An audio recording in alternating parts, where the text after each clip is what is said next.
The human ulna doesn't snap like a twig. It splinters. Fibers tear, marrow splits open, and nerves scream in a language your ears can't catch, but your whole body understands. Temperance Ashford, everyone called her Temp, learned this at 11:47 on a Tuesday night. Face down on the walk-in freezer floor of Gatsby's bistro, her left arm bent wrong. So wrong her vision went white. "You embarrassed me." Chef Darren Whitlock stood over her. His voice was calm. The kind of calm that made your stomach drop. Subscribe now if you are new to this channel. Don't forget to like and comment. Because what happens next will make you question everything you thought about power. Don't forget to like and comment. He didn't yell, didn't curse. Just talked like she'd burned the bread, not tried to save customers from food poisoning. "In front of the health inspector," he continued. "In front of my entire kitchen." Temp tried to speak. Blood from her split lip made the words come out thick. "The meat. It was spoiled. I had to—" His boot came down on her right hand. Not a stomp. A press. Slow. Deliberate. Grinding her fingers into frozen concrete until she heard 3 pops. Pop. Pop. Pop. She screamed then. Couldn't help it. Have you ever been trapped somewhere while someone hurt you and nobody came? Comment yes, if you've felt that helpless. Temperature was 26. A waitress at Chicago's most exclusive underground supper club where politicians and CEOs paid $300 for Korean fusion plates. Putting herself through nursing school at night. Sending money to her grandmother in Atlanta every month. She'd survived an abusive stepfather who left scars on her ribs, a high school coach who thought her uniform was an invitation, 4 years of men who found excuses to touch her while she smiled for tips. She'd never reported any of it. What would be the point?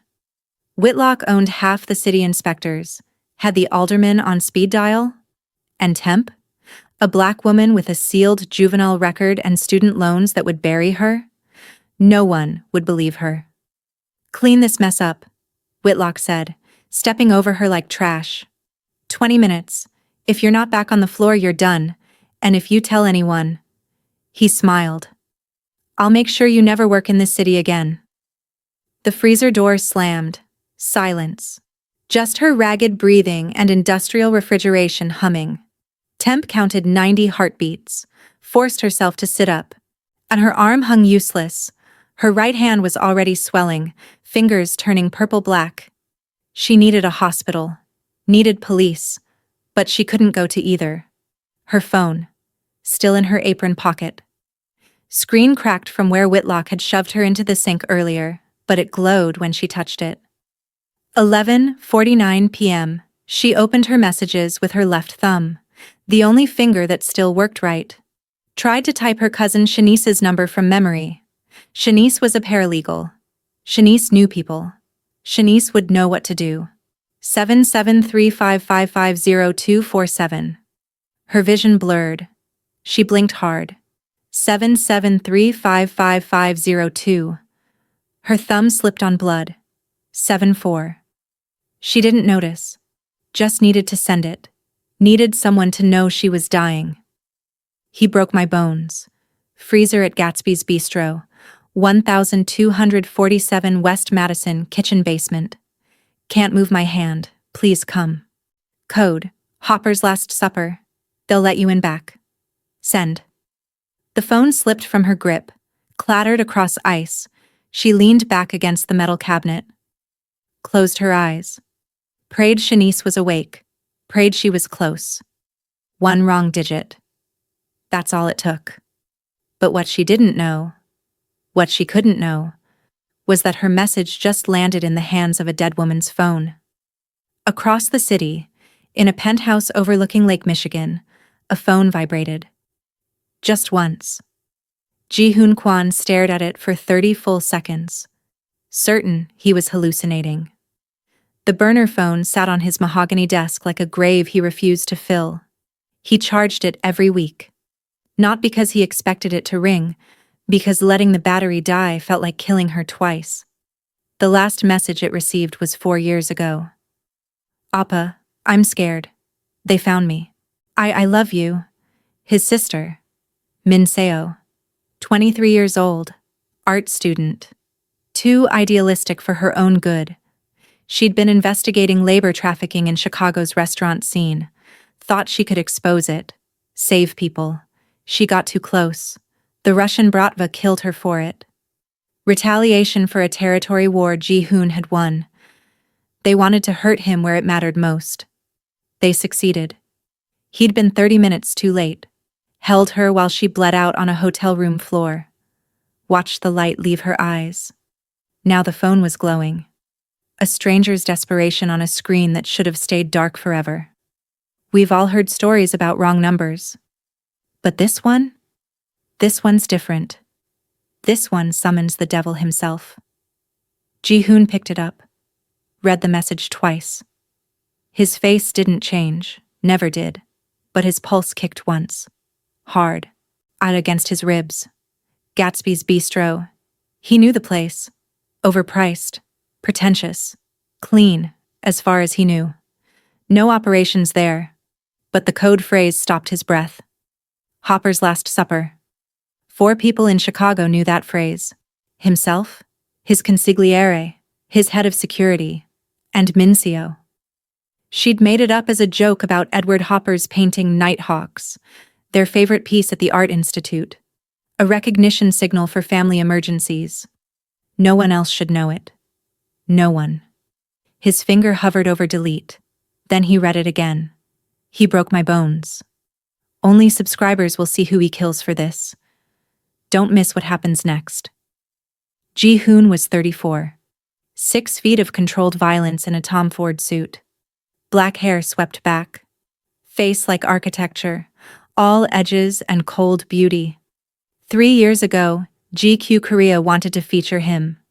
The photographer vanished for 2 weeks until Ji-hoon made it clear the photos would never run. He picked up his desk phone, dialed. "Bring the car," he said in Korean. "Full security, west side." "Sir?" Kwan, his driver, sounded confused. "It's almost midnight. What's now?" Ji-hoon looked at the burner one more time, typed 3 words. "I'm on my way." Temp heard the explosion before she saw anything, not the door opening, the door exploding, wood splintering, hinges ripping from frame, voices shouting in Korean, sharp military precision. She tried to sit up. Her bones screamed. Through the freezer's small window she saw shadows, men in black, moving like soldiers. Had she texted the police? No. She'd texted Shanice. Hadn't she? The freezer door opened. The man who walked in didn't look like a cop. Didn't look like a paramedic. He looked like he'd stepped out of a museum exhibit on beautiful, dangerous things. Tall. Impossibly well-dressed despite the violence he'd just committed to get here. Eyes so dark they swallowed light. Behind him, 3 armed men secured the hallway. He looked at her. Took in everything in a single glance. The blood, the broken arm, the purple hand, the split lip. The way she'd wedged herself into the corner like prey that had stopped fighting. Something shifted in his face. Not his expression. That stayed cold. But something behind it. "You sent the message." Not a question. His English carried a soul accent. Expensive American schools hadn't erased it completely. Temp's throat was raw. "I texted my cousin. I don't know who you are. Please don't hurt me." He crouched down. Suit pants creasing perfectly. Up close, she could see a thin scar running from his temple to his jaw. "What's your name?" "Temperance." "Temp." "Who did this to you, Temp?" "The chef. Whitlock. I tried to report bad meat and he—" She gestured weakly at her arm. Tears came now. "Please. I just need a hospital. I can't lose my job. I can't—" "Where did you get the code phrase?" "What?" "Hopper's Last Supper." She blinked. Confused despite the pain. "The painting?" It's the staff entrance password. Whitlock makes everyone memorize it. He's obsessed with it. Has a print in his office? Ji-hoon went completely still. Edward Hopper's Nighthawks wasn't a common obsession. And a celebrity chef using the exact phrase Min Seo had invented the week before she died? Impossible coincidence. Unless it wasn't. He stood, spoke rapid Korean into his earpiece. One of his men descended, handed him a tablet. He pulled up a photo, turned the screen toward her. "Is this your chef?" She nodded. Winced. "Yeah, that's Whitlock." Ji-hoon zoomed in. The photo was from a charity gala. 4 years ago. Whitlock stood in the background, but Ji-hoon focused on the woman he was talking to. Min Seo. His sister.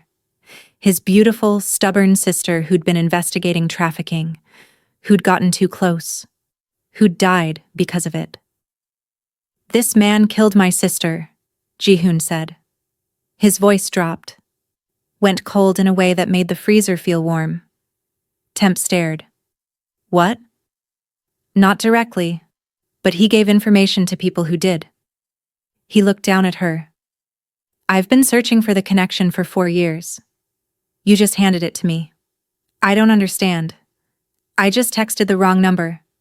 There are no wrong numbers." He gestured. 2 of his men approached with a medical kit. "Only fate fixing its mistakes. We're taking you out of here. You need surgery." "I can't go with you. You're criminals."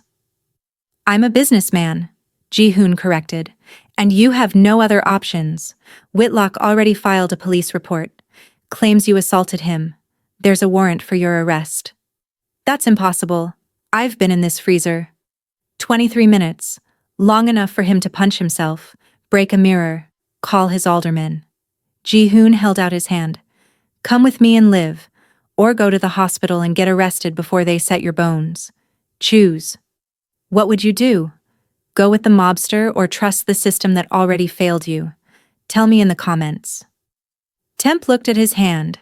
Manicured nails. Platinum ring engraved with a white tiger. No blood under the nails. No calluses. This man didn't do his own violence. He had people for that. "Why would you help me?" "Because you sent a message to a ghost," Ji-hoon said. "And in my family, ghosts get answered." Her hand, broken, swollen, useless, reached for his. He pulled her up. Gentle. Careful of her injuries. "You're safe now," he murmured.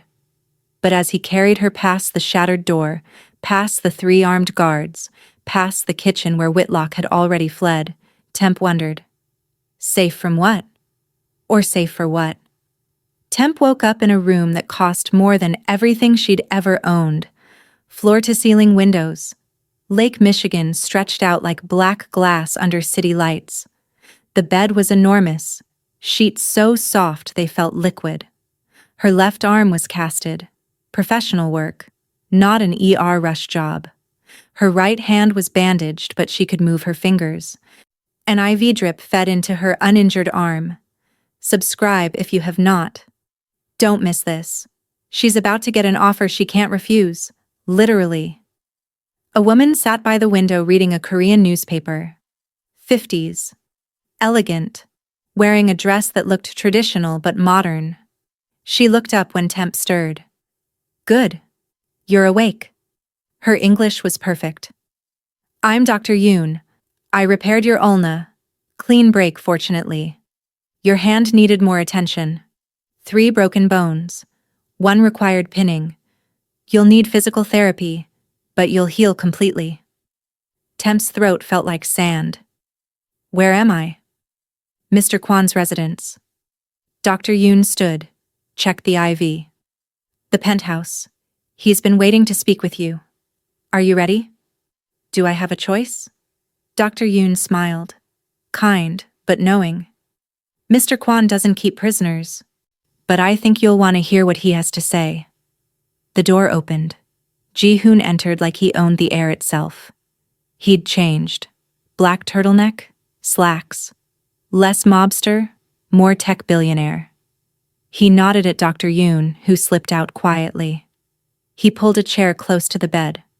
Sat. How do you feel? Like I got beaten by a celebrity chef and kidnapped by the Korean Mafia, Temp said. The painkillers made her brave. So pretty standard Tuesday. His mouth twitched. Almost a smile. You have fire. Mincio would have liked you. Your sister. My sister. He pulled out his phone, showed her a photo. A young woman. Early 20s. Ji-hoon's bone structure but softer. Laughing at something off-camera, holding a sketchbook. She was an artist, he said, stubborn. He believed she could expose the labor trafficking network that runs through Chicago's high-end restaurants. She got too close. Whitlock was one of several chefs using the system. When Mincio started asking the wrong questions, someone told the Bratva, they control the trafficking. They killed her to send me a message. Stay in my territory. Temp processed this slowly. Pain and drugs made thinking hard. So what now? You kill Whitlock? Eventually. He leaned back. But first, I dismantle the entire network. For that, I need proof. Ledgers, communications, supplier records. Why tell me this? Because you worked at Gatsby's for 2 years. You know the kitchen, the storage systems, staff schedules. His gaze locked on hers. And because Whitlock made a mistake, he hurt you badly enough that you reached out for help. Now you're dangerous to him. He can't let you live. Ice flooded her chest. He'll come after me. He already has. Ji-hoon's voice stayed calm, factual. 2 off-duty cops are watching your grandmother's house in Atlanta. Your cousin Shanice got a warning from her boss. Stay away from you. Your apartment's been searched twice. How do you... I know everything that happens in my city. Some say he's a monster. Others say he's the only one who tells the truth. What do you think? Drop your take below. He stood. You have 2 options. I give you a new identity. Relocate you to Vancouver. You'll be safe. Alone. But safe. Or... you help me destroy the man who broke your bones. He looked out at the lake. When it's done, you walk away.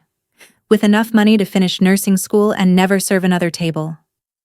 Temp stared at her casted arm.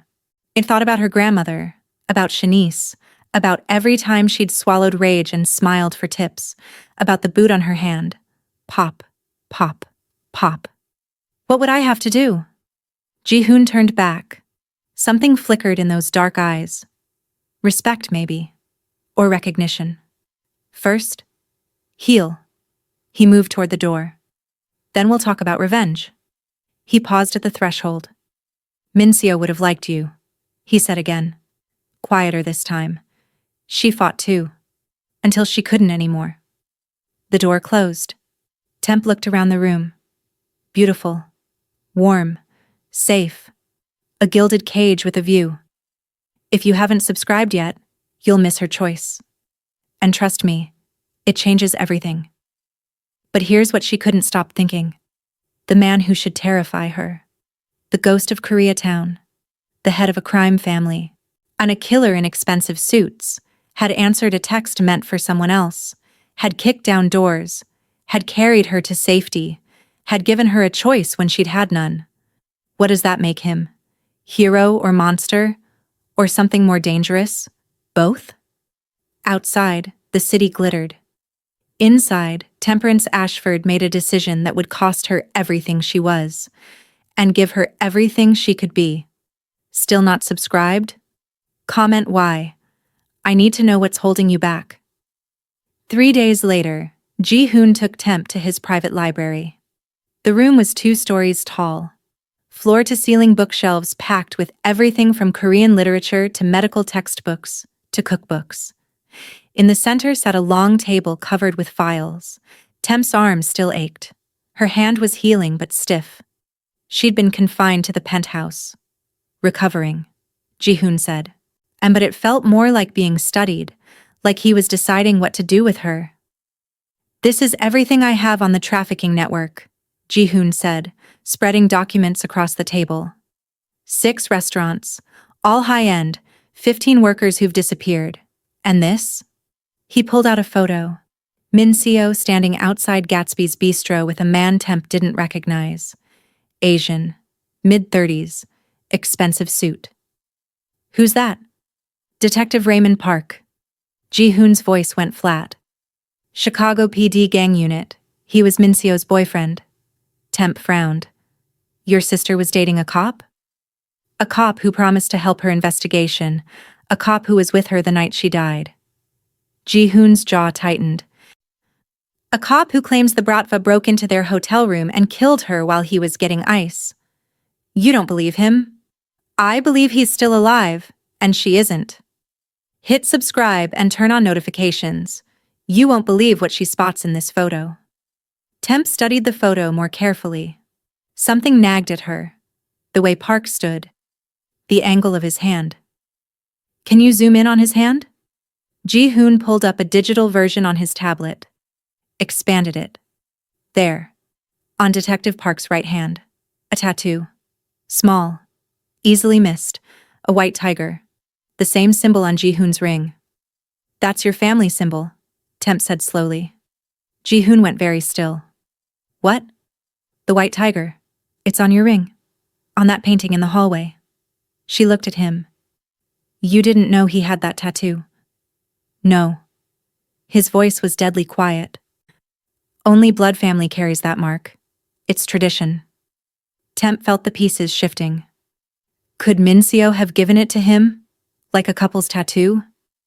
Mincio would never. Ji-hoon was already pulling up more files, typing rapidly on the tablet. She knew the rules. That symbol is sacred. Unless... He stopped. His face went pale. Unless what? Ji-hoon turned the tablet toward her. A birth certificate from Seoul. Dated 36 years ago. Name: Park Ji-won mother, Kwon Hae-jin other. Unknown siblings: Kwon Ji-hoon, twin brother, deceased at birth. Temp read it twice. This says you died at birth. My mother had twins, Ji-hoon said slowly, like he was working it out himself. I always knew. She told me when I was 7. Said my brother was stillborn. She named him Ji-hoon, the name she'd planned for the survivor. And when the other baby died, she gave me his name instead. My birth name was Ji-won. But Detective Park. Park Ji-won. Ji-hoon sat down heavily. My mother gave him up. Or thought he was dead. Or... He broke off. Ran a hand through his hair. He's my twin brother. The room felt too small suddenly. Too quiet. A brother who's a cop, Temp said. A brother who was dating your sister. A brother who might have killed her. Ji-hoon's expression was unreadable. Or who's been investigating her death the same way I have. You need to talk to him. No. Ji-hoon stood abruptly. If he wanted to find me, he's had 34 years. The white tiger tattoo.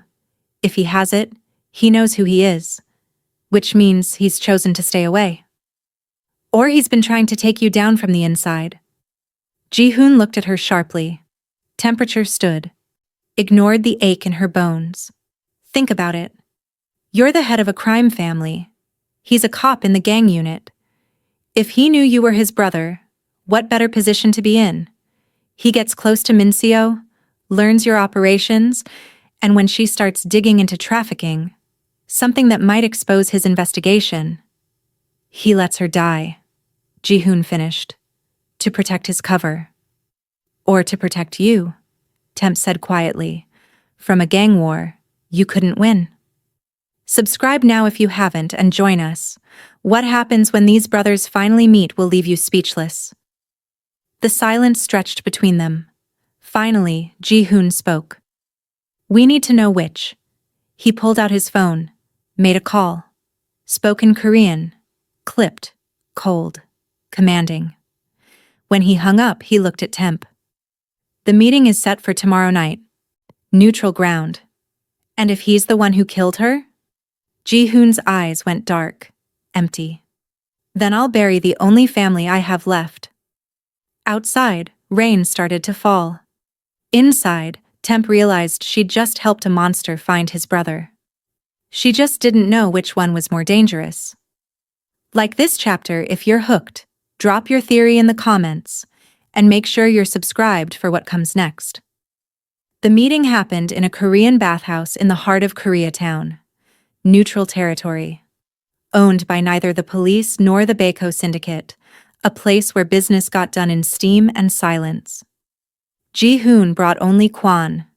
Detective Raymond Park came alone. Don't miss what happens next. Hit that subscribe button and turn on notifications before these brothers destroy each other. They sat across from each other at a low table.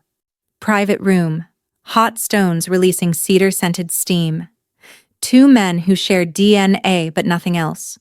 Park spoke first. I wasn't sure you'd come. You had my sister's phone number, Ji-hoon said coldly. You knew how to reach me, you chose not to. I chose to keep you alive. Park's Korean was fluent but American accented. The Bratva wanted your head for the territory dispute. Min Seo's investigation would have exposed their trafficking network, and your money laundering through those same restaurants. She was going to get you both killed. So you killed her first. I loved her. Park's voice cracked. I was trying to get her to stop. To wait. The Bratva found out she had the ledgers. I tried to protect her, but he broke off. They came for her anyway. I killed 3 of them. It wasn't enough. Ji-hoon stared at him. Studied every micro-expression, every tell. You expect me to believe you? I expect you to do what you do best. Investigate. Park slid a flash drive across the table. That's 4 years of surveillance. Every Bratva operation, every dirty cop, every restaurant in the network, including Gatsby's Bistro. Why give this to me now? Because a waitress texted a dead girl's phone, Park said. And you actually answered. Which means you're finally ready to end this. Have you ever had to decide if you believe someone who's lied to you before? Tell me in the comments. Would you trust him? Ji-hoon picked up the drive, turned it over in his fingers. What do you want in return? Help me take down Whitlock and the trafficking network, legally if possible. And when it's done? Park met his eyes. Me. Acknowledge that I'm your brother. You're a cop. I'm your twin. The words hung in the steam between them. Kwon shifted by the door, hand on his weapon. Ji-hoon looked at the man across from him. Same bone structure, same dark eyes, same scar on the left temple, mirror image of his own. 34 years of not knowing he existed. 4 years of wondering if he killed Min Seo. If you're lying, Ji-hoon said slowly, if any of this is a trap, I will end you. Brother or not. Understood. They didn't shake hands, didn't embrace, just sat there in the steam, 2 halves of a whole that had been split at birth. Park stood first. The flash drive has everything. When you're ready to move, contact me. How do I know you won't arrest me the moment I step outside? Park smiled. Sad. Tired. Because then I'd have to arrest myself too.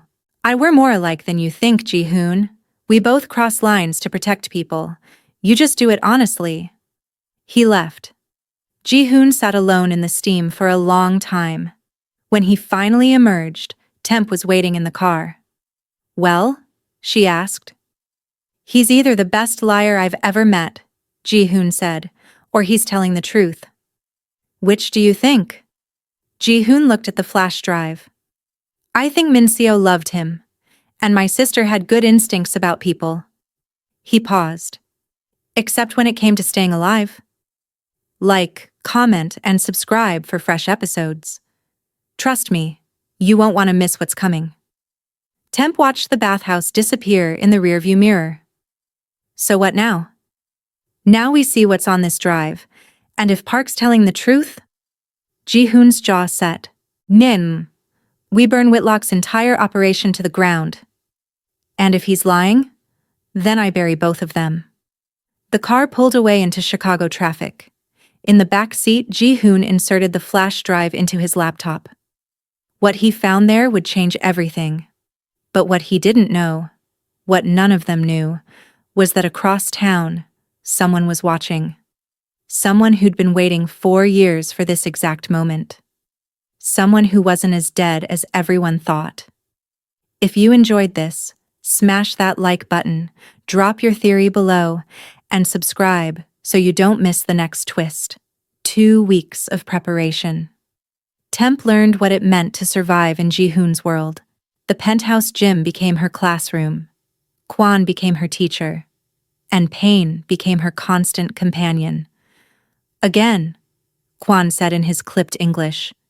Temp's casted arm throbbed, and her healing hand ached, but she raised both arms into position anyway. Kwon moved fast, grabbed her shoulder, spun her around. She did what he'd taught her, dropped her weight, twisted, brought the cast up hard into his ribs. The plaster connected with a satisfying thud. Kwon stepped back, almost smiled. Better. The cast is a weapon, not a weakness. It hurts like hell. Pain means you're still fighting. He tossed her a water bottle. 5-minute break. Then we work on pressure points. Temp collapsed against the mirrored wall, watched her reflection. She didn't recognize the woman staring back. Leaner, harder. Eyes that didn't flinch anymore. Hit subscribe and turn on notifications. You need to see what she becomes by the end of this chapter. The gym door opened. Ji-hoon entered. He'd been gone for 3 days. Business, he'd said. But Temp was learning that business meant blood. He wore workout clothes, black compression shirt, joggers. She'd never seen him in anything casual before. The shirt clung to muscle that expensive suits hid well. How is she? He asked Kwon in Korean. Dangerous, Kwon replied. Another week and she could drop most men. Good. Ji-hoon walked over, looked at Temp. Show me. Show you what? What you've learned. Temp stood. Her body screamed at her to sit back down. She ignored it. You want to spar with me? I want to see if you can survive what's coming. He moved to the center of the mat. Kwon's been teaching you defense. I'll teach you offense. He didn't give her time to prepare. He moved. Fast. Controlled. His hand came toward her throat, not to hurt, but to test. Temp reacted on instinct, blocked with her casted arm, pivoted, and went for his kidney with her good hand. He caught her wrist, gentle but firm. Better. But you telegraph. I knew you'd go for the kidney 3 seconds before you moved. He was close now, close enough that she could smell sandalwood and something darker. Close enough to see the gold flecks in his eyes. Try again, he murmured. This time, make me believe you'll go high, then go low. They moved through combinations. He corrected her stance, her breathing, the way she distributed her weight. His hands on her hips, adjusting. His voice in her ear, instructing. It felt less like training and more like something else. Something neither of them was acknowledging. After an hour, Kwon excused himself. Left them alone. Temp grabbed her water bottle. Drank. Why are you really teaching me this? Because when we move on Whitlock, you'll be the bait. Ji-hoon didn't look at her. Just wrapped his hands methodically. And I need to know you can handle yourself if things go wrong. You mean when things go wrong? Yes. So this whole partnership thing, you actually expect me to walk into danger. I expect you to choose to walk into danger. He finally looked at her. There's a difference. Temp set down the water. What if I say no? What if I decide Vancouver sounds pretty good right now? Something flickered across his face. Gone too fast to name. Then I'd put you on a plane tonight, he said quietly. And I'd make sure you were safe for the rest of your life. But I don't think you want safe anymore. He stepped closer. I think you want what I want. To watch Whitlock lose everything. He was right. She hated that he was right. The operation is in 3 days. Ji-hoon continued. Park will wear a wire into Gatsby's for a safety inspection. My people will provide backup outside. You'll arrange a meeting with Whitlock. Tell him you want money to disappear. He'll kill me. He'll try. Ji-hoon's hand came up, brushed a strand of hair from her face. The gesture was so gentle it hurt. But you'll be wearing a wire too, hidden in your cast, and I'll be listening to every word. And if he pulls a gun before you can get there, then you use what I just taught you. You survive until I do. The confidence in his voice should have been arrogant. Instead, it felt like a promise. Don't forget to like, comment, and subscribe. What happens between them next will change everything. That night, Temp couldn't sleep. She found Ji-hoon in his study. 2 a.m. He sat at his desk, and the flash drive Park had given him still plugged into his laptop. Files spread across 3 monitors. Can't sleep either? She asked from the doorway. He looked up, exhausted. Too much to process. What's on the drive? Everything Park promised. And more. He turned one of the monitors toward her. Ledgers, wire transfers, video surveillance. He's been building this case for 4 years. Temp walked closer. Saw spreadsheets filled with names, dates, payments. Is Whitlock on there? Extensively. Ji-hoon pulled up a file. He's been running the trafficking network's Chicago hub, moving workers through 6 restaurants. Gatsby's is the flagship. So Park was telling the truth. About the investigation, yes. Ji-hoon's jaw tightened. But there's something else. He pulled up a video file, security footage, grainy. It dated 4 years ago. It showed a hotel hallway, Min-seo entering a room, Park following her. Then, 30 minutes later, 3 men in Bratva colors approaching the door. Park emerged. Gun drawn. He shot 2 of them before they even reached for their weapons. The third got a shot off, hit Park in the shoulder. Park killed him anyway. Then he went back into the room. The camera couldn't see inside, but the timestamp showed he stayed for 7 minutes before calling 911. 7 minutes, Temp said softly. Long enough to hold her while she died. Ji-hoon's voice cracked. Just slightly. Or long enough to make sure she was dead. You still don't trust him. I don't know if I can. He closed the laptop, leaned back. He's my brother, my twin. And I can't tell if he's the best ally I've ever had, or the most dangerous enemy. Temp understood that feeling. She looked at Ji-hoon, crime lord, killer, the man who'd saved her life, and felt the same confusion. For what it's worth, she said, I think he loved her. You don't kill 3 men to protect someone you're planning to betray. Unless killing them was part of the plan. They sat in silence. The city glowed beyond the windows. Can I ask you something? Temp said finally. Yes. Why did you really answer that text? The truth. Ji-hoon was quiet for a long time. When he spoke, his voice was barely above a whisper. Because for 4 years I've been waiting for Min-seo to tell me she was alive, that it was all a mistake, that I could save her.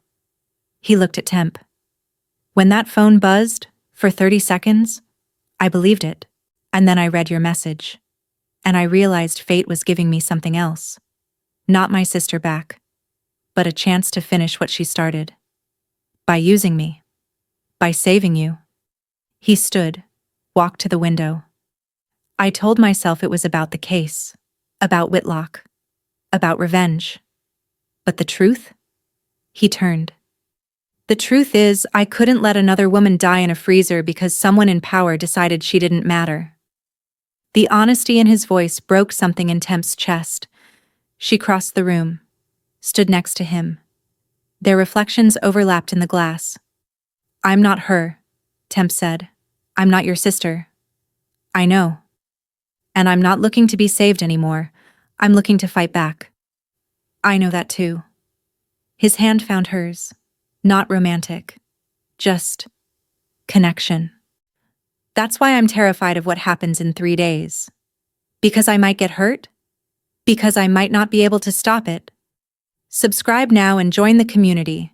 You won't want to miss what happens when the plan goes wrong. Temp squeezed his hand. Then teach me to stop it myself. They stayed like that. Two broken people reflected in glass, both knowing that in 3 days everything would either end or begin, neither knowing which would be worse. Outside, the city slept. Inside, a waitress and a crime lord made plans to burn down an empire. And neither of them saw the shadow watching from the building across the street. The shadow with a camera. The shadow who'd been documenting everything. The shadow who was about to make a phone call that would destroy them both. Like this video if you're hooked. Drop a comment with your prediction and make sure you're subscribed for the next episode, Day of the Operation. Temp stood in front of the mirror in her room. The cast on her arm had been modified, hollowed out in places to hide the recording device. The wire ran up her shoulder, hidden under her shirt. She looked like prey walking into a trap, which was exactly the point. Dr. Yoon entered without knocking. It's time for the final check. She examined the cast, the wire, adjusted the tiny microphone hidden near Temp's collar. Can you hear me? Dr. Yoon said into her own earpiece. From somewhere in the penthouse, Ji-hoon's voice came through. Perfectly. Dr. Yoon looked at Temp. You don't have to do this. Mr. Kwon would never force you. I know. Temp's voice was steady. But Whitlock broke my bones. Now I'm going to break his entire world. Dr. Yoon smiled, sad but proud. Min Seo would have said the same thing. Hit that subscribe button and click the bell. What Temp walks into next will leave you on the edge of your seat. Gatsby's bistro looked the same. Upscale. Elegant. No sign of the violence that happened in its freezer 2 weeks ago.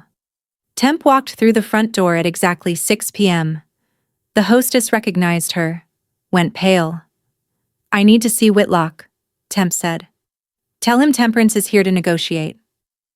The hostess disappeared. Came back 90 seconds later. He'll see you in his office.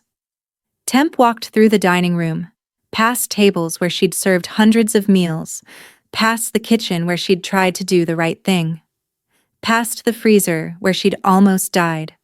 Whitlock's office was on the 2nd floor. She climbed the stairs. Each step made her heart pound harder. In her ear, Ji-hoon's voice. I'm 2 blocks away. You have 5 minutes.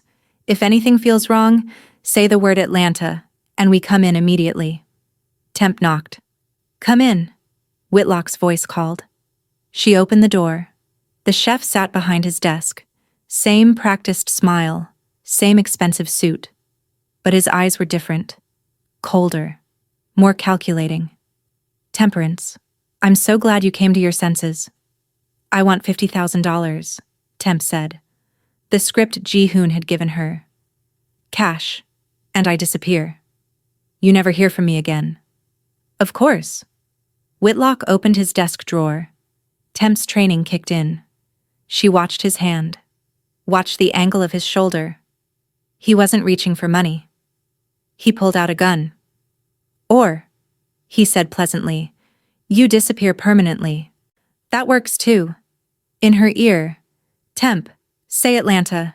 Say it now. But before she could speak, the door behind her opened. Temp turned, and her entire world stopped. A woman walked in. Korean, late 20s, beautiful in a way that photographs couldn't capture. She wore a bratva tattoo on her neck. But her face was impossible. Don't miss what happens next. Smash that like button and subscribe before this twist destroys everything you thought you knew. Hello, Temperance, the woman said in perfect English. I'm Min Seo Kwon, and you've been very, very useful. Temp's mind went blank. You're dead. I was supposed to be. Min Seo walked into the room like she owned it. But dying is so much easier than living in my brother's shadow.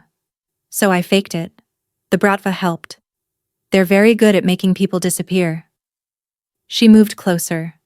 Temp could smell her perfume, something floral and expensive. And now, thanks to you texting that ridiculous phone, Ji-hoon is about to walk into a warehouse full of federal agents, dirty cops on my payroll. They'll find enough evidence to put him away for life. Maybe even death row, if we're lucky. You betrayed your own brother. He betrayed me first. Minseo's voice turned sharp, bitter. Treating me like a child. Refusing to let me into the business. I was smarter than him. More ruthless. But because I was born second, because I was a woman, I was supposed to smile and paint and stay out of the way. She laughed. Cold. So I built my own empire. The trafficking network? Mine. The Bratva Alliance? Mine. And when this is over, the Baco Syndicate will be mine too. All I had to do was die. Temp's hand moved toward the panic button hidden in her cast. Minseo caught the movement. Don't bother. I've been jamming your signal for the last 3 minutes. Ji-hoon can't hear you. Park can't help you. You're alone. Whitlock stood. Gun still pointed at Temp. Should I kill her? Not yet. Minseo smiled. I want Ji-hoon to watch. I want him to see that the woman he saved, the woman he's been teaching to fight, the woman he's been falling for, dies because he trusted the wrong person again. In Temp's ear, static. Nothing else. Minseo was right. The signal was dead. She was alone in a room with 2 people who wanted her dead. And across town, Ji-hoon was walking into a trap. If you are enjoying this, like and comment your theory below. And don't forget to subscribe so you're always in the loop with our latest episodes. Temp's mind raced. Kwan's training, Ji-hoon's lessons, 2 weeks of learning to survive. You know what's funny? Temp said, buying time. I'm a nursing student. We study anatomy, including the best places to hide recording devices. Minseo's smile faltered. You're bluffing. Am I? Temp looked at Whitlock. You told her everything, didn't you? The ledgers, the suppliers, the bribes, every dirty secret. And I've been recording for 2 weeks. Not with the wire you jammed, with a second device you didn't know about. It was a lie. But a good one. Minseo's eyes narrowed. Where? Somewhere you'll never find it in time. The room went very quiet. Then Minseo moved. Fast. Trained. She grabbed Temp's throat. But Temp had been preparing for this exact moment. She dropped, rolled, came up with Whitlock's letter opener from his desk. 2 seconds. That's all she had. She used them. The blade went into Minseo's thigh. Deep. Angled up. Femoral artery. Minseo screamed. Collapsed. Whitlock raised his gun. The window exploded. Ji-hoon came through it like an avenging angel. Crashed into Whitlock. The gun skittered across the floor. Park was right behind him. Gun drawn. Federal agent! Don't move! Real federal agents poured through the door. Not dirty cops. Real ones. As they swarmed the room, Ji-hoon crawled to his sister. She was bleeding out. Eyes unfocused. Why? He whispered in Korean. Minseo smiled. Blood on her teeth. Because you loved me more than you feared me. That's weakness, Appa. That's why you'll always lose. Her eyes went vacant. For the second time in 4 years, Ji-hoon held his sister while she died. But this time, he knew it was real. Subscribe and hit that notification bell. You'll want to see what happens after this in the next chapter. Temp stood there, hands shaking, covered in blood. She'd just killed Ji-hoon's sister. The woman he'd been mourning for 4 years. The ghost he'd kept a phone charged for. And as Park read Whitlock his rights, as federal agents secured the scene, as Ji-hoon knelt in his sister's blood, Temp realized the war wasn't over. It had just begun. The warehouse on the south side had been a setup. Park's information was good, but Minseo had been 3 steps ahead. When Ji-hoon and Park arrived with their teams, they walked into an ambush. 20 men dressed as federal agents. All Bratva. All bought and paid for by a dead woman who'd spent 4 years building an empire in the shadows. The first shots came before anyone could speak. Ji-hoon dove behind a shipping crate, returned fire, dropped 2 attackers before they could reload. Park was on the other side of the warehouse, back pressed against a concrete pillar. His police training showed controlled bursts, tactical positioning, minimal wasted ammunition. "It's a setup," Park shouted over the gunfire. "Someone leaked the operation!" Ji-hoon's earpiece crackled. He'd lost Temp's signal 3 minutes ago, right when she'd walked into Whitlock's office. Something was wrong. "Get to Gatsby's," Ji-hoon ordered Kwon through the comm. "Now, Temp is—" The earpiece went dead, jammed. An enforcer rushed him. Ji-hoon didn't hesitate. Close quarters combat, elbow to the throat. Knee to the solar plexus. The man dropped, but more kept coming. Hit subscribe and turn on notifications if you haven't done so. What happens in the next 60 seconds will change everything. "We have to go." Park fired 3 more shots. "They're trying to kill us both. My people are being rounded up." This was never about the trafficking. Park's eyes met his across the warehouse. "This is about taking the Beko syndicate. Someone close to you betrayed us." Ji-hoon's mind raced. The flash drive, the evidence, the perfectly timed meeting. It was too clean, too convenient. He grabbed his backup weapon. "Exit through the north side. My car is 2 blocks west." They fought their way out, back to back, mirror images moving in perfect sync. Twin brothers who'd never fought together before, but moved like they'd trained their whole lives for this moment. When they finally broke through, 6 men were dead behind them. And Ji-hoon's phone was ringing. "Kwon." "Boss, we got her. She's alive, but..." "But what?" Kwon's voice cracked. "Min-seo was there. Your sister. She was running everything. Temp had to..." Ji-hoon stopped breathing. "We're at Gatsby's," Kwon continued. "Real federal agents showed up.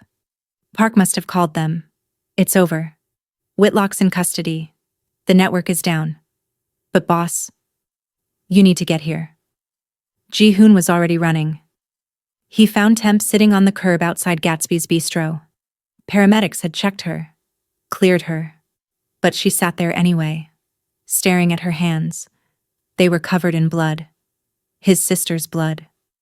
Ji-hoon approached slowly, like she might bolt if he moved too fast. "Temperature." She looked up. Her eyes were hollow. "I killed her." "You survived." "I put a blade in her femoral artery. I watched her bleed out." Temp's voice was flat. "Dead." "You kept her phone charged for 4 years, and I killed her in less than 4 seconds." Ji-hoon sat down next to her, not touching. Just there. "She wasn't the person I thought she was," he said quietly. "The sister I mourned died 4 years ago. The woman in that office? That was someone else. Someone who chose power over family. Does that make it easier? No." He looked at his own hands. He'd washed them in the warehouse bathroom. But he could still feel the blood. Always could. But it makes it necessary. Park emerged from the building. He looked exhausted. Older somehow. "Federal prosecutors are already building the case," he said. "Whitlock singing. Gave up 12 other restaurants, 40 dirty cops, 6 city officials. This is the biggest trafficking bust in Chicago history." "And Min-seo?" Ji-hoon asked. DOA at the scene. Park's jaw tightened. "I'm sorry. I didn't know she was alive. The evidence I gave you, she must have planted it. Used me to get to you." "She used all of us." Ji-hoon stood, offered his hand to Temp. "That's what she did best." Temp took it. Let him pull her up. She swayed. He caught her, held her steady. "What happens now?" she whispered. "Now?" Ji-hoon looked at the bistro, at the federal agents swarming it, at the end of an empire built on suffering. Now we bury her. For real this time. Don't forget to like, comment, and subscribe for fresh content. The fallout from this night will haunt them. 3 days later. The funeral was small, private, just Ji-hoon, Park, and Temp. Min-seo was buried next to their mother in a cemetery in Evanston. The headstone read, Min-seo Kwon, beloved daughter, 2001 to 2025. The first date was a lie, but the second one was finally true. Ji-hoon stood at the grave for a long time, didn't cry, didn't speak, just stood there with his hands in his coat pockets while snow started to fall. Park stood next to him, close enough to matter, far enough to give space. I loved her, Park said in Korean. Even when I knew what she was becoming. I loved her. I know. I should have stopped her. You tried. Ji-hoon's voice was rough. She was always 3 steps ahead, and that's why she was dangerous. And that's why you were afraid of her. Ji-hoon looked at his brother. Yes. They stood in silence. Finally, Park spoke. What will you do now? The Baekho syndicate is exposed. Half your operations are under federal investigation. You could walk away. Start over. I could. But you won't. No. Ji-hoon looked at Temp, who stood a respectful distance away. I have unfinished business. The waitress. Her name is Temperance. Park smiled slightly. You care about her. She killed my sister to save my life. Ji-hoon's hands tightened in his pockets. I don't know what that makes us. Even, Park said. It makes you even. That night, Ji-hoon found Temp in the penthouse library. She was packing, a small suitcase on the table, 3 days of silence between them since the funeral. You're leaving, he said. You said I could. When it was over. She didn't look at him, just kept folding clothes. It's over. Whitlock's in jail. The network is down. I did what I came here to do. Where will you go? Atlanta. Back to my grandmother. Back to nursing school. She finally met his eyes. Back to being nobody. You were never nobody. I was to everyone except you. Temp closed the suitcase. And now I'm the woman who killed your sister. So I think it's time I disappear. Ji-hoon crossed the room. Fast. Caught her wrist before she could pick up the bag. Don't. Don't what? Don't run. Not from this. Not from me. Ji-hoon. I'm not angry you killed her, he said. The words came out rough. Raw. Like they'd been buried too deep for too long. I'm angry that I'm glad you survived. And I'm angry that I spent 3 days at her grave and all I could think about was whether you were okay. I'm angry that I don't know how to grieve her because half of me is relieved she's gone. Subscribe now and join the community if you haven't. What he says next will break your heart and put it back together. Temp stared at him. What are you saying? I'm saying stay. He pulled her closer. Not forceful. Pleading.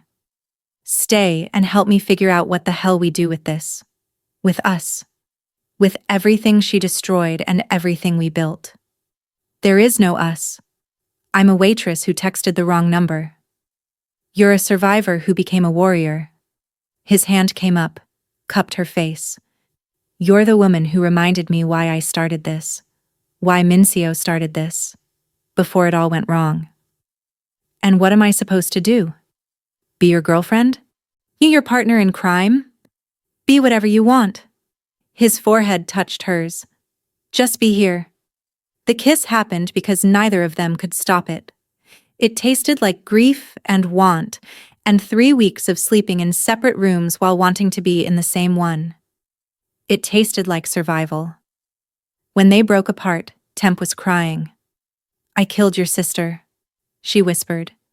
You saved my life. He kissed her forehead, her cheeks, her lips again. I'll carry her ghost forever, but I'm done letting her haunt me. What if I can't do this? What if I'm not strong enough for your world? Then we'll build a different one.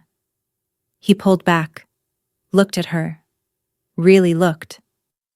I need someone who can think like a victim and fight like a survivor. Someone who chose loyalty instead of inheriting it. Someone I trust. You trust me? With everything.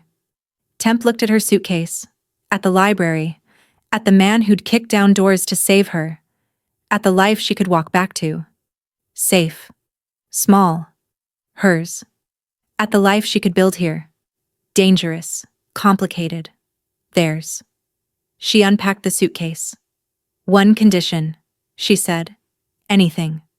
You teach me everything, not just how to fight, how to run this, how to think 3 steps ahead, how to build something that doesn't destroy people. Ji-hoon smiled. The first real smile she'd seen since the warehouse. Deal. They fell into bed together that night. Not violently, not desperately, gently, like 2 broken things learning how to fit together. And outside, the city glowed. Inside, a crime lord and a waitress became something new, something neither of them had a name for yet, but something that felt like the beginning of everything. 3 months later. The courtroom was packed for Chef Darren Whitlock's sentencing. Temp sat in the gallery, Ji-hoon beside her. Park 3 rows back in his detective's uniform. They'd all testified, told their pieces of the story, watched the prosecution build a case that sent 14 people to prison and dismantled a trafficking network that had operated for 6 years. The judge read the sentence. 20 years. No possibility of parole. Whitlock's face went white. Temp felt nothing. No satisfaction. No closure. Just nothing. Outside the courthouse, reporters swarmed. Questions flew. Park handled them. Professional. Practiced. This represents a massive victory against organized crime in Chicago. The investigation is ongoing. In no further comment, Ji-hoon and Temp slipped out the side entrance. His car was waiting, Kwon at the wheel. You testified well, Ji-hoon murmured as they drove away. I told the truth. A dangerous habit. Temp looked at him. 3 months together had changed them both. She'd cut her hair shorter. He'd stopped wearing ties. Small changes that meant everything. What happens now? She asked. You go back to running the Baco syndicate? I go back to nursing school? If you want. Ji-hoon's hand found hers. Or you could stay. I need someone who can think like a victim and fight like a survivor. Someone I trust. Trust? Temp raised an eyebrow. Your own sister tried to kill you. Which is why I need someone who isn't family. He squeezed her hand. Someone who chooses loyalty instead of inheriting it. Hit that subscribe button and click the bell. What happens next will set up the biggest twist yet. As they walked out of the courthouse, Park fell into step beside them. Brother, he said to Ji-hoon. Detective. Park's expression was grim. We have a situation. The Bratva's second-in-command just made bail. Ji-hoon's hand tightened on Temp's. Which one? Alexei Volkov, posted 10 million cash 2 hours ago. That's impossible? That account was frozen. Someone unfroze it. Park handed Ji-hoon a file, and he's asking for a meeting, tonight, with all 3 of us. Temp looked between the 2 brothers. Why all 3? Because, Park said carefully, he claims Mincio had ledgers, records of everything. Our operations, their operations, dirty cops, city officials, everything. And she was going to use them to burn it all down and rebuild in the ashes. She's dead, Temp said. Those ledgers died with her. That's what we thought. Park's jaw tightened. But Volkov says she gave them to someone she trusted. Someone who would use them the right way when the time came. Ji-hoon went very still. Who? Park looked directly at Temp. He says she gave them to the woman who reminded her of who she used to be. Before she became a monster. The car suddenly felt too small, too quiet. Temp's heart hammered. I don't have any ledgers. I've never even met. Haven't you? Park pulled out his phone, showed her a photo. Security footage. Dated 5 weeks before the freezer incident. Gatsby's Bistro. Temp serving a table. At that table sat Min Seo Kwan, wearing a wig, different makeup, but unmistakably her. They'd spoken. Temp didn't remember. Served hundreds of people. But the timestamp showed they'd talked for almost 10 minutes. What did she say to you? Ji-hoon's voice was controlled. Too controlled. I don't remember. It was just small talk. Restaurant small talk. Think, Temp. What did she give you? Temp's mind raced back. 5 weeks before the freezer. Before Whitlock broke her bones. Before the wrong number changed everything. A woman at table 7. Beautiful. Elegant. Ordered the tasting menu. Left $100 tip. And a business card. Oh God. The business card. Don't miss what happens next.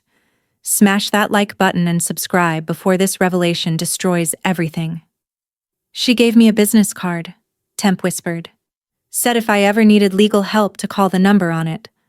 I thought she was just being nice. And I put it in my... She stopped. Ji-hoon finished the thought. In your apartment.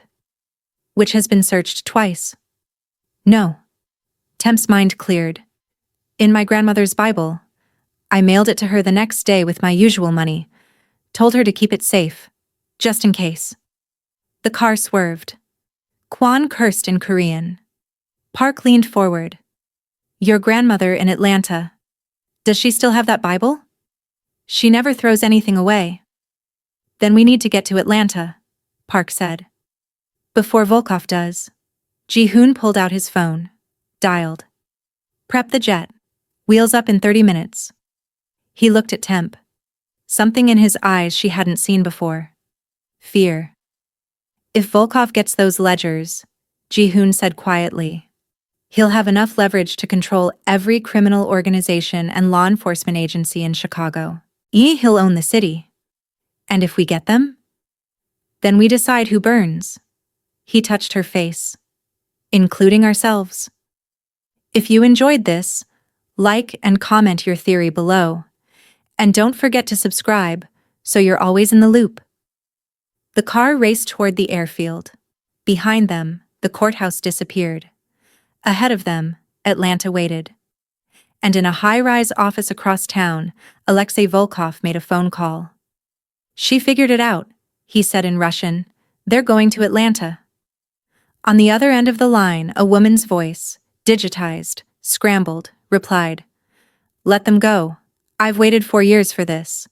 I can wait 12 more hours. And if they destroy the ledgers? The woman laughed. Cold. Familiar. They won't. Because once Temperance reads what's in them, she'll realize the truth. Her grandmother didn't just keep a Bible. She kept insurance. Against who? Against everyone, including the ghost of Koreatown himself. The line went dead. Volkov smiled. This was going to be fun. The flight to Atlanta took 2 hours. Temp spent them staring out the window of Ji-hoon's private jet, watching Chicago disappear into clouds, wondering if her grandmother was already dead. Ji-hoon sat across from her, laptop open, going through files, preparing for war. Park was on the phone with Atlanta PD, coordinating protection, trying to get units to Temp's grandmother's house before Volkov's people arrived. Kwan sat by the door, weapon drawn, ready. We should have brought more men, Temp said. More men means more attention. Ji-hoon didn't look up from his screen. Volkov wants a meeting, not a war. Not yet. And if he changes his mind, then we adapt. Subscribe and hit that notification bell. What they find in Atlanta will change the entire game.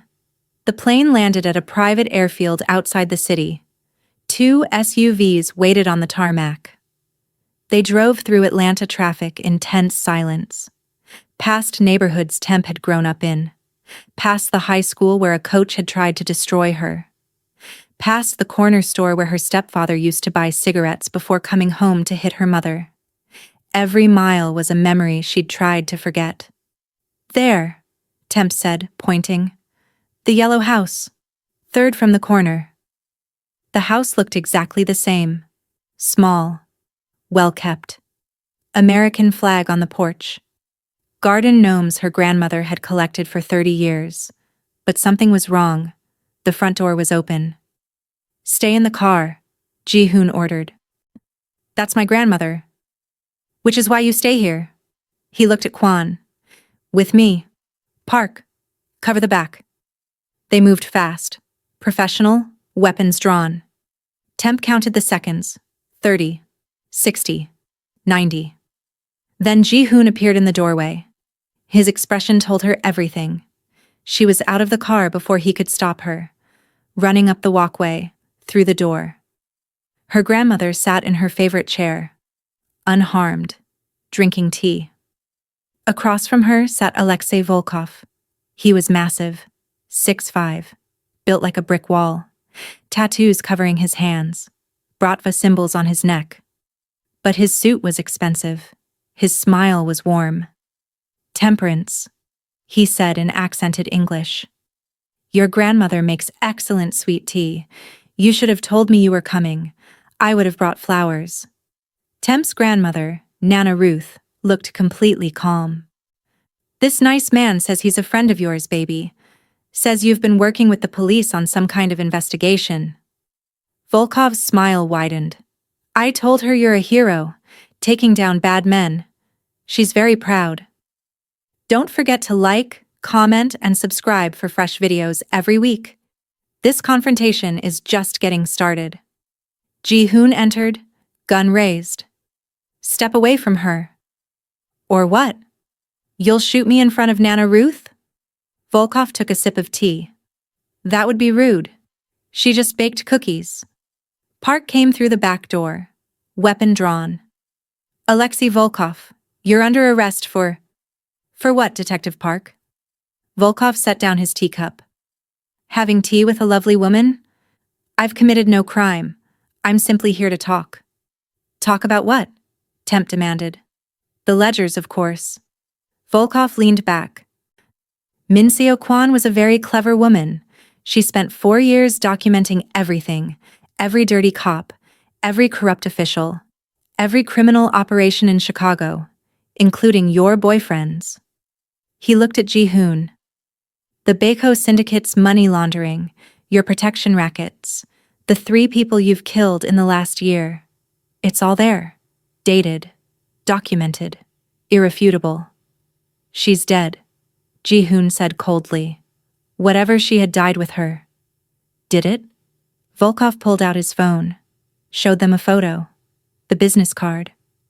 The one Temp had mailed to her grandmother. But it wasn't just a business card. The back had a QR code. Scan it, Volkov said. Go ahead. I'll wait. Park pulled out his phone. Scanned the code. His face went pale. What is it? Temp asked. Park turned the screen toward them. A cloud storage login page. Password protected. And a message. To whoever finds this, the password is the name of the person my brother loves more than he fears power. If you're reading this, it means I'm dead, and he's finally learned to trust someone. Use these files wisely. Burn it all down. Or save it all. The choice is yours. Min-seo Kwon. Temp's heart stopped. The password was her name. Min-seo had known. 4 years ago, she'd somehow known that her brother would fall for a waitress. That Temp would be the one who found this. How? Temp whispered. Your sister was many things, Volkov said. But stupid wasn't one of them. She saw patterns, predicted outcomes. When she met you at that restaurant, she knew you were different. Knew you'd matter. He stood. Massive, intimidating. But Nana Ruth just refilled his tea. Here's my offer, Volkov said. We work together. The 3 of you and me. We use these ledgers to clean up Chicago, remove the corrupt cops, shut down the trafficking, build something better. You're Bratva, Park said. You run half the trafficking. I did. Past tense. Minsio's death was supposed to be a warning. Instead, it started a war I didn't want. My bosses are dead. My organization is fractured. And I'm tired of building empires on broken people. He looked at Temp. Your grandmother told me about you. About how you survived. How you fought back. Mincio saw the same thing I see. Strength that refuses to break. What do you really want?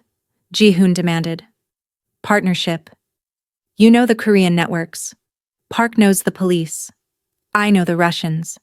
Temperance knows how to survive systems designed to destroy her. Volkov set down his teacup. Together, we could actually fix this city. Or we kill each other fighting over these ledgers. The information gets leaked. Everyone goes to prison. Chicago burns. Your choice. Hit subscribe now. What they decide next will determine if they become saviors or criminals. The room went silent. Nana Ruth munched on a cookie. Baby, she said to Temp, is this man telling the truth? Are you really working with the police? Temp looked at her grandmother.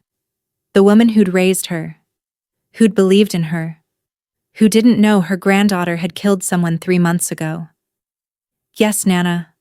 I'm helping take down bad people. Good. Nana Ruth smiled. Your mama would be proud. She always said you had fight in you. Volkov stood. I'll give you 12 hours to decide. Meet me at the address I gave Detective Park. Alone. All 3 of you. Bring your answer. He walked to the door. Stopped. Looked back. Oh, and Temperance? The password to those files? Type it in yourself. Alone. Before you show anyone what's inside. Trust me. You'll understand why. He left. The SUVs outside pulled away. Temp, Ji-hoon, and Park stood in Nana Ruth's living room, staring at a QR code that held the power to destroy or save everyone they knew. What do we do? Park asked. Ji-hoon looked at Temp. That's not my decision anymore. Why not? Because the password is your name. Mincio left this for you. Whatever's in those files, it's yours to decide what happens next. Temp looked at the phone, at the login screen waiting for her name, at the power to burn down everything, or build something new. Like this video if you're on the edge of your seat, drop your prediction in the comments. Meg and subscribe so you don't miss the finale. She typed, Temperance. The files unlocked. And what she saw made her blood turn to ice. The files contained everything Volkov had promised, and one thing he hadn't mentioned. Temp sat in Nana Ruth's guest room, laptop open, reading through document after document. Ledgers showing the Baiko Syndicate's operations, Ji-hoon's money laundering, his protection rackets. 3 murders. All in self-defense, but still murders. Proof of Park's off-books investigations. Rules he'd broken. Evidence he'd planted. Suspects he'd let walk to protect bigger cases. Lists of dirty cops. Corrupt judges. City officials on the take. The Bratva's trafficking network. Names of victims. Dates of disappearances. It was all there. Nuclear. But buried in the files, hidden in a folder labeled Insurance, was something else. On a video file, dated 4 years ago, the night Mincio died. Temp clicked play. Subscribe and turn on notifications. What this video reveals will shatter everything you thought you knew. The video showed a hotel room, security footage Mincio had installed herself. She sat on the bed, alive, talking to someone off camera. You understand what you have to do? Mincio's voice. Yes. A man's voice. Accented. Russian. The Bratva will come for me tonight. You'll let them in. You'll make it look real. And Detective Park? He'll try to save me. Let him kill your men. It needs to be convincing. But make sure I'm already gone before he gets inside. Where will you go? Somewhere my brother will never find me. Somewhere I can build what he's too weak to build. The man stepped into frame. Alexei Volkov. Younger. Leaner. But unmistakably him. And if he comes looking? He won't. He'll mourn me. Keep my phone charged. Wait for a ghost. Mincio smiled. Cold. Calculated. I know my brother. Grief makes him sloppy. Give me 4 years and I'll have everything he built, and he'll never see it coming.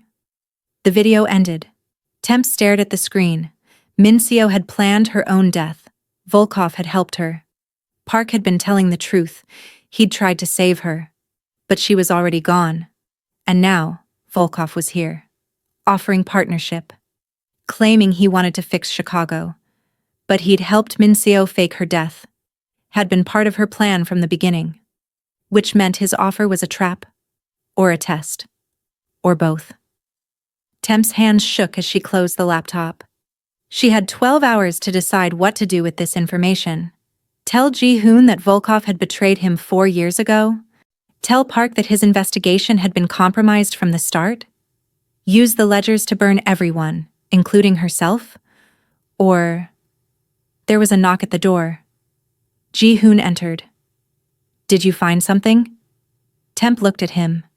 The man who'd saved her life, who'd taught her to fight, who'd fallen in love with her despite, or because of, the fact that she'd killed his sister. The man whose entire operation was documented in files she now controlled.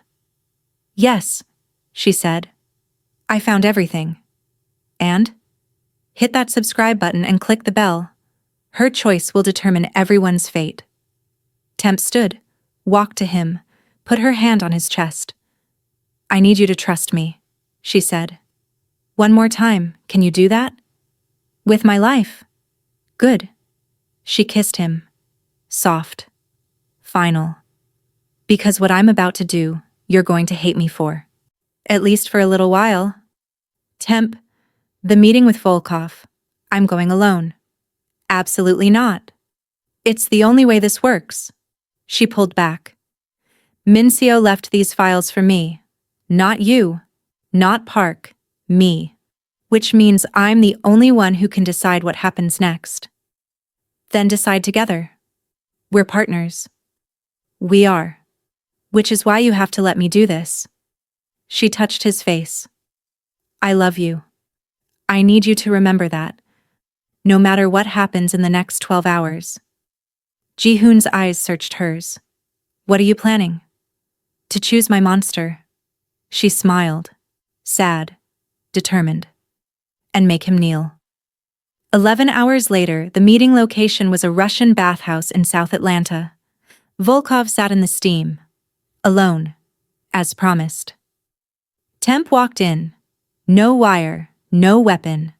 Just a USB drive in her pocket. You came alone, Volkov said. Good. That means you read the video. You helped her fake her death. I did. Why? Because she promised me something better than the Bratva ever could. A partnership built on intelligence instead of violence. She kept that promise, until she didn't. And now? Now I'm offering you the same choice she had. Volkov leaned forward. Use those files to destroy everyone, or use them to build something new. With me, with your cop, with your crime lord. Together. Don't miss the finale. Like and comment your theory, then make sure you're subscribed for what happens next. Temp pulled out the USB drive. I made copies, sent them to 3 different lawyers, time-delayed release. If anything happens to me, to Ji-hoon, to Park, to my grandmother, they go public. Everyone burns. Volkov smiled. Smart girl. But I'm not going public, and I'm not working with you. His smile faded. Then what? I'm burning the originals, right now, in front of you. She pulled out a lighter. And you're going to watch. Because Mincio was wrong. The city doesn't need more empires, it needs fewer monsters. She lit the USB drive on fire. Volkov lunged, the door burst open. Ji-hoon and Park stormed in. Weapons drawn. She said alone. Volkov roared. She lied, Ji-hoon said. That's what survivors do. The USB drive burned to ash, but Temp smiled. Because the drive was empty. The real files were already with the FBI, with clean agents Park had vetted, with prosecutors who couldn't be bought. Whitlock would get more charges. Dirty cops would fall. The trafficking network would burn completely. And Ji-hoon? His files had been edited, redacted, cleaned just enough to survive investigation, because Temp had learned something from Min-seo. Sometimes you don't choose between the hero and the monster. Sometimes you choose both, and make them into something new. This is just the beginning. Subscribe now because this story isn't over. Not even close. 6 months later, Temp stood in front of the mirror, nursing school graduation robes, honors cord. She'd finished her degree. On time, despite everything. Ji-hoon waited in the audience, Park beside him. Brothers. Finally. The Baeko syndicate was smaller now. Cleaner. Legal operations fronting for carefully managed underground work. Ji-hoon had learned to be surgical instead of sprawling. Park made detective lieutenant, led the new trafficking task force. And Temp? She'd started a clinic. South Side. Free healthcare for people who couldn't afford it. Funded by money Ji-hoon donated. But at night, she helped him run operations, made decisions, used everything she'd learned: victim, survivor, warrior, partner. She'd become all of it. As she walked across the stage to get her diploma, she saw them in the crowd, the crime lord and the cop. The brothers who'd found each other through blood and loss. Her family now. Chosen. Not inherited. After the ceremony, Ji-hoon took her hand. "I'm proud of you," he said. "Even though I lied to Volkov? Especially because you lied to Volkov." He kissed her temple. "Min-seo was right about one thing. You were always going to matter." "What happened to Volkov?" "Deported. Back to Russia. His empire collapsed without the files to protect him." "Good." They walked to the car. Park was already there, talking on his phone. When they approached, his expression was grim. "What is it?" Ji-hoon asked. "Volkov's dead, killed in Moscow 3 days ago." "By who?" Park showed them a photo on his phone, security footage from a Moscow street. A woman walking away from Volkov's body, Korean, late 20s. Face obscured by a hat, but visible on her neck. A white tiger tattoo. Temp's blood ran cold. "That's impossible." "That's what I thought." Park zoomed in on the timestamp. But the Russian police confirmed Volkov was killed by a woman matching Min-seo's description. "We buried her," Ji-hoon said. "We watched her die." "Did we?" Park's voice was quiet.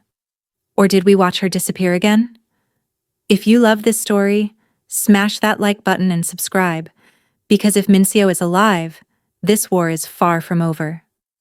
The photo stared back at them. A ghost that refused to stay buried. A sister who died twice, or never at all. Temp looked at Ji-hoon, saw the recognition in his eyes. The hunt wasn't over. It had only just begun. "So what do we do?" she asked. Ji-hoon's hand tightened on hers. "We find her," he said. "And this time, we finish it. For real."